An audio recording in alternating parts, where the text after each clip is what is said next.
Hizbullah kembali melakukan serangan besar-besaran ke Israel pada Kamis 8 Agustus.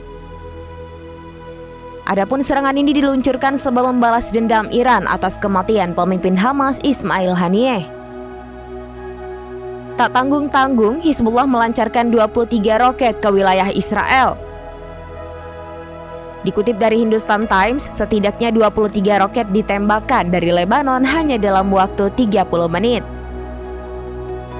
Serangan roket itu terjadi di tengah kekhawatiran akan pembalasan besar-besaran Iran terhadap Israel. Terlebih belum ada laporan terkait waktu Iran melancarkan serangan besar-besaran terhadap Tel Aviv. Hizbullah menyebut serangan itu sebagai respons yang tak terelakkan atas pembunuhan Ismail Haniyeh dan komandan militer Hizbullah Fuad Syukur.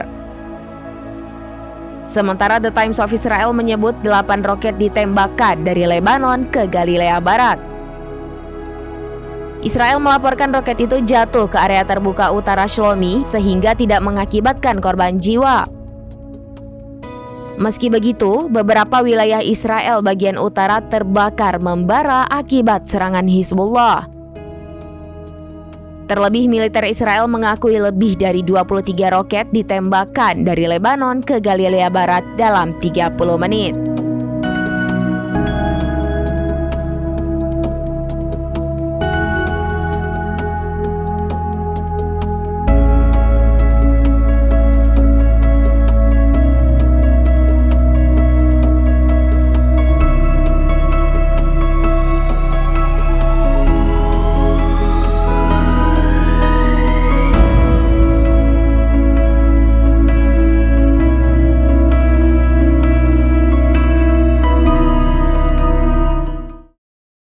Download Tribun X sekarang, menghadirkan lokal menjadi Indonesia.